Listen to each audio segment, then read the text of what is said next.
Well, in my artwork, I've tried to bring together the worlds of science and spirituality. I've looked at the human body in a sort of anatomical sense, a sense that the medical science would agree with, the cardiovascular system and skeleton and nervous system and all the rest of these elements, and overlaid then the subtle energetic systems that the yogic traditions or the tantric traditions might point to as well.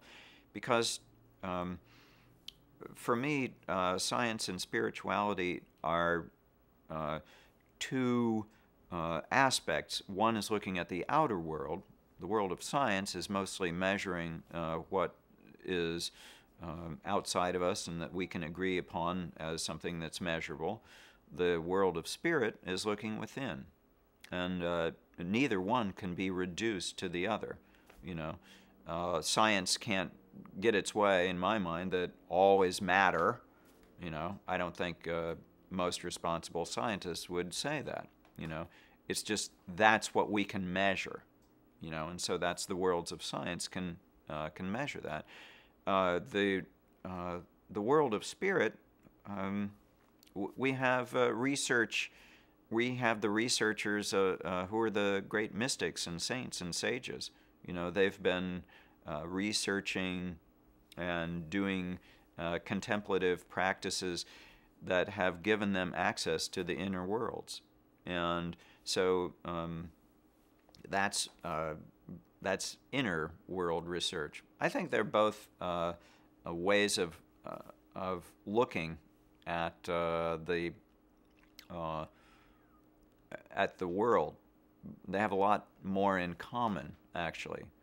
The exemplars of both, I think, would agree that basically, in the realms of science, you say, if you do this, then you see what happens. You know, you look through this microscope and you discover something.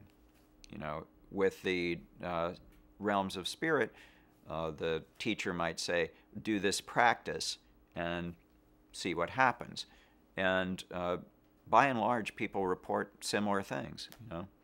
And the experiences like Roland Griffith's study at Johns Hopkins, now we have, and the Good Friday experiment that happened, we have science that supports the mystical experience. And it may not tell us exactly what it means, but it was a meaningful inner world experience for people. And science has proven that it's repeatable. So, for me, that's some of the most important research in science that's going on. And it affirms to us that the human is capable of having the mystical experience, and that's the power of the entheogen that is now in our own hands. We can experience the infinitude of consciousness and the coming together of the inner world and the outer world, and the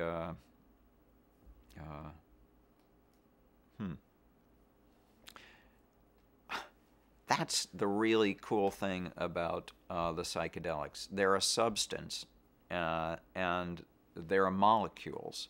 You know, this is the world of science. The molecule, DMT, the spirit molecule. You know, it's a conundrum. It's a paradox.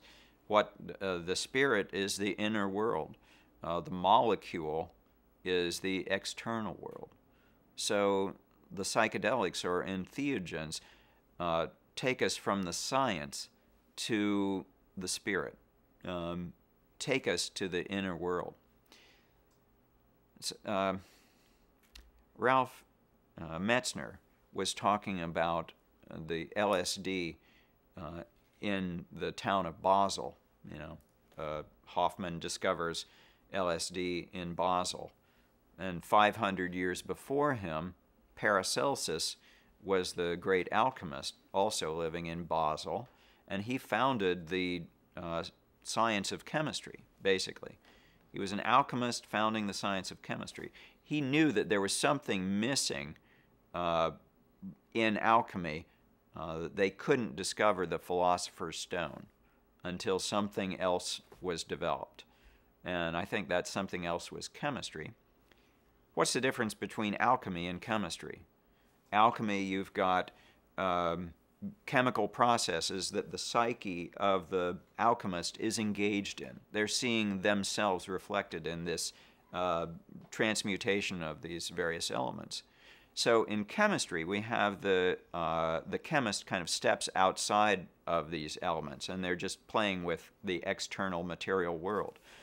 So 500 years later, with Hofmann's discovery, which I think is the philosopher's stone, basically, what does it do? It brings the psyche back into the realm of the molecular. So the fusion of science and spirit has happened with these, really, I think they're gifts of the spirit. The alchemical angel is crying tears for the humanity because we're in a self-destructive tailspin, and these may wake us up, used responsibly.